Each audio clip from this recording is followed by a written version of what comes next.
Avant, je vais vous présenter aussi ma petite déco qui est assez sympatoche. Bon, beaucoup de cartons, un déménagement en cours.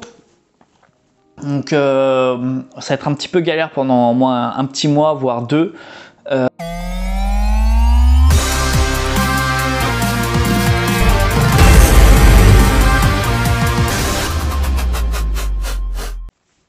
Salut les amis, j'espère que vous allez bien. On se retrouve pour une nouvelle vidéo coup de cœur comics du mois de mai. Donc sur mes lectures que j'ai fait avec les achats du mois de mai, je vais vous présenter tout ça. Avant, je vais vous présenter aussi ma petite déco qui est assez sympatoche. Bon, beaucoup de cartons, un déménagement en cours. Donc ça va être un petit peu galère pendant au moins un petit mois, voire deux. Voilà, mais ça va être que pour du mieux. Donc voilà. C'est temporaire. Donc on a été quand même super bien servi ce mois-ci avec la collection Panini Carrefour de Marvel Dark. Printemps des comics qui était aussi vraiment sympa, même s'il y a eu, enfin pour ma part j'avais quand même pas mal de doublons, donc j'ai pu m'en procurer que 3. Et il y a eu également le Trésor de Marvel qui était aussi sympa à lire. Je vous dirais pas un coup de cœur, mais voilà, ça retrace un peu certains univers qui étaient quand même assez sympas. Mais pas de coup de cœur sur ce côté-là. Par contre, gros coup de cœur sur un personnage, Thanos. Thanos pour moi qui est devenu un personnage top 10 grâce à cette découverte que j'ai pu faire avec cette collection et la collection Printemps des comics. Donc Thanos gagne. Gros coup de cœur. Puis la review également de Old Geekman qui est quand même vraiment sympa et où il n'a pas tort quand il dit qu'il y a 3 styles de Thanos. Le Thanos au cinéma, le Thanos de Jim Starlin et le Thanos justement des autres auteurs. On voit que ces 3 choses, ça peut être 3 univers complètement différents. On voit aussi bien que le Thanos au cinéma c'est vraiment une production, donc voilà, il faut que ça soit un méchant, mais voilà, un méchant qui pourrait être qu'on pourrait se mettre à sa place, qu'on pourrait le comprendre quand il veut détruire un peu l'univers. On a après un Thanos des autres auteurs où on va dire que il fait son parcours, on va dire ça comme ça. Et le Thanos de Jim Starlin, on le voit qui est beaucoup plus travaillé, beaucoup plus dark, on va dire. Justement sur ce premier récit qui est complètement dingue. En gros, on retrace un peu la vie de Thanos, ça veut dire à sa naissance jusqu'à, on va dire, la fin, c'est plus ou moins son titre de Titan fou. Voilà, où on se dit, mais le mec, en fait, il est complètement taré dans sa tête, quoi. Et c'est un personnage qui est tellement bien travaillé. Et pourtant, au tout début, quand j'ai commencé vraiment à feuilleter, on va dire, ce comics, pour savoir par quel comic je vais commencer, comme tout le monde fait un peu, et j'étais pas spécialement emballé. Je peux pas vous expliquer pourquoi. Je sais pas si c'est dessin, je sais pas. Je sais pas, il y a un truc où j'étais pas spécialement emballé, peut-être l'univers, parce que je ne connaissais pas plus que ça Thanos. Et je peux vous dire que c'est complètement ouf. C'est complètement ouf. On voit un gars qui est amoureux d'une personne qui est complètement ouf aussi, qui est complètement dingue. Et on voit au fur et à mesure du temps que ses relations amoureuses, sa famille, on retrace un peu sa famille, jusqu'à où il va pour accomplir un peu son objectif, son rêve. Et là on se dit ouais, le mec il va super loin, quoi, il va super loin. Et en fait ça s'arrête pas et on sait même pas si ça va s'arrêter un jour, jusqu'au point où voilà, il a franchi la limite et justement c'est voilà. Le surnom du Titan fou. Un excellent comics, franchement, que je vous conseille vraiment. Même juste par rapport à ce premier récit qui est complètement dark, que j'ai complètement adhéré. Et comme je vous ai dit, grâce à tout au moins à ces 2 comics, c'est devenu l'un de mes héros, enfin pas héros favoris, mais tout au moins dans mon top 10 des personnages favoris de chez Marvel. Thanos gagne, pareil, très bon récit.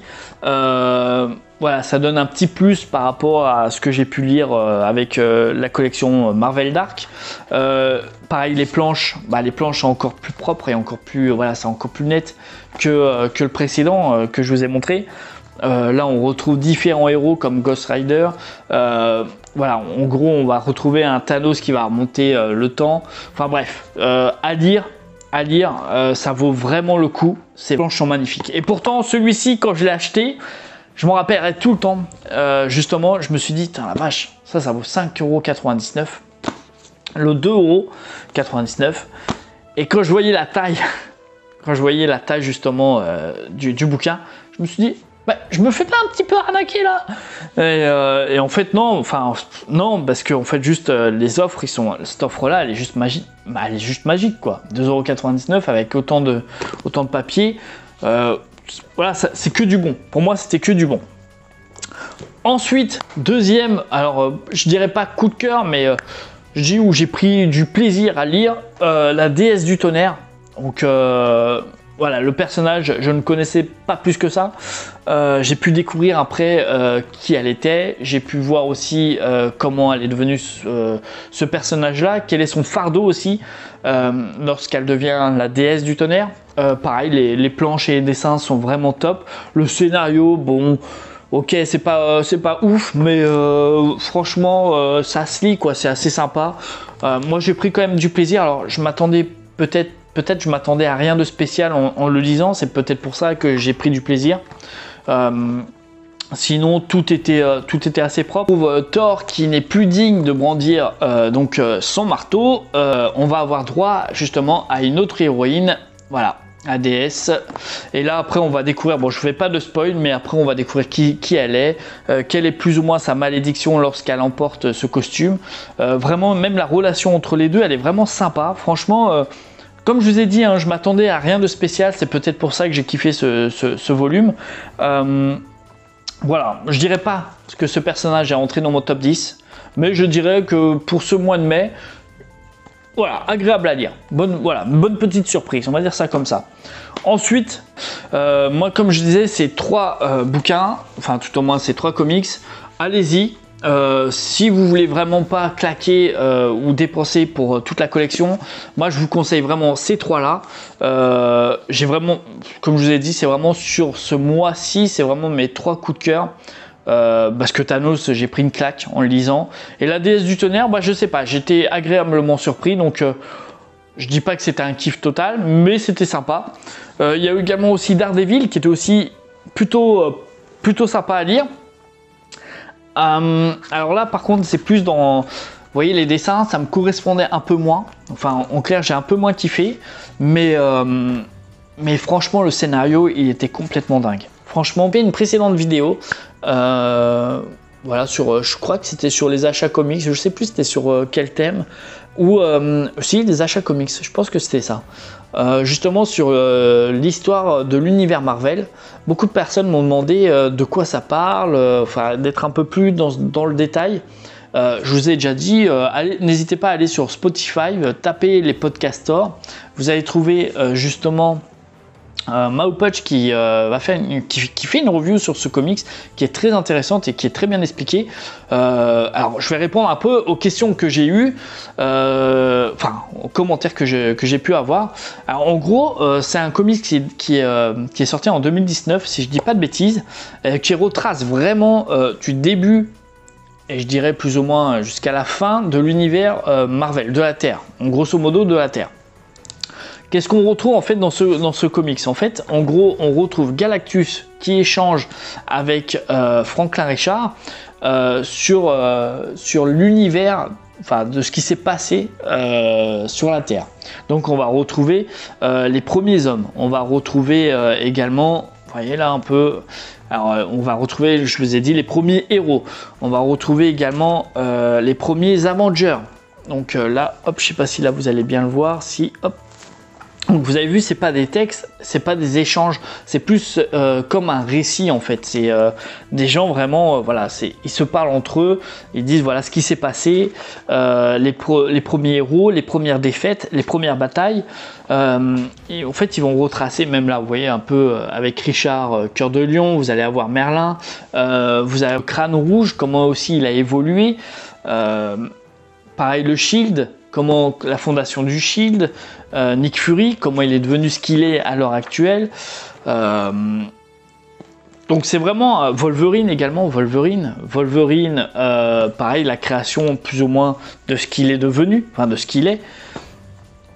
Thor également, comment il est revenu sur Terre, mais pareil, vous voyez, c'est pas des textes, ça veut dire c'est pas des échanges entre personnages, là c'est plus un récit, voilà, de ces héros, comment justement Fatalis est venu à exister, comment Hulk, justement Bruce Banner est devenu Hulk. Qu'est-ce qu'on a peu d'autres? Spider-Man, pareil, l'univers de Spider-Man. Vous avez ensuite Iron Man. Oui, je ne l'ai pas montré, mais la création d'Iron Man, comment il est devenu ce qu'il est. On est pareil, on est sur les X-Men aussi, hein, parce qu'ils font partie aussi de l'univers. Donc tout ça, c'est vraiment très intéressant. Franchement, je ne le connaissais pas et j'ai vraiment pris du plaisir à le lire. Même pour vous dire, j'ai même relu parce qu'il y avait certains passages que j'avais zappé. Ghost Rider également, comment il est venu à exister dans l'univers. Punisher à la chasse de Spider-Man. Gwen Stacy, justement, quand elle est décédée, comment Spider-Man il a réagi. Qu'est-ce que vous avez d'autre? Vraiment, ça retrace tout, quoi. La force du Phénix, pareil, la même chose. Comment elle est devenue, qu'est-ce qu'elle a fait, les conséquences de son pouvoir. She-Hulk, bon, après vous avez Civil War, vous avez même là la guerre entre Civil War, vous avez... Enfin bref, ça retrace vraiment tout l'univers, même le clone, la saga des clones. Donc là, on en parle un peu, les conséquences aussi qu'il va avoir sur ce sujet-là. Donc tout ça, en fait, c'est un échange, un bilan. En fait, en gros, c'est un bilan, je dirais, sur l'histoire de Marvel. Justement, le combat justement entre Bucky et Captain America. Vraiment tout, quoi. Hein. Voilà, comme je vous ai dit, Civil War, un peu les deux héros. Mais vous voyez, encore une fois, c'est une planche. Ça veut dire, ça va être voilà, avec un récit. Ça va pas être, on va pas rentrer plus dans les détails. On va voir un peu les conséquences qu'il y a eu. Osborn justement devient Iron Man, enfin comment on dit ça? C'est Iron Patriot, je crois que c'est ça. Bref, donc sur cette page là, hop. Donc non, vraiment sympa. C'est vraiment Ultron aussi. On va voir le passage avec Ultron. Voilà, bref. Je vais pas faire, je pense que j'ai déjà expliqué pas mal de choses. Ça aussi, cette page-là, ça vous dit aussi quelque chose, je pense. Donc vraiment pour une œuvre que vous pouvez, que tout le monde peut lire, c'est très facile à lire. En gros, il n'y a pas besoin d'avoir des connaissances, je dirais, sur les personnages. Le but, c'est juste, bien sûr, ça va être pour les fans de Marvel, hein, surtout. Ça va cibler, on va dire, les fans de Marvel, puisqu'ils vont pouvoir retracer un peu l'univers de Marvel depuis sa création jusqu'à, là ils disent la fin, mais c'est pas vraiment une fin, mais voilà les amis, petite vidéo coup de cœur. Donc n'hésitez pas vous à me dire ce que vous avez kiffé sur ce mois de mai, vos attentes aussi sur le mois de juin. Je sais même pas ce qui sort au mois de juin, je suis un petit peu perdu. J'ai vu le must-have de la dernière chasse de Kraven qui m'a l'air plutôt pas mal. Donc ça à voir. Et peut-être le mois prochain on va peut-être un peu changer, pas forcément prendre que du Marvel parce que là je pense qu'on est mois de mai, on a été full Marvel. Donc voilà, à voir. J'espère que pour vous tout va bien. Je vous dis à très vite pour une prochaine vidéo. Ciao!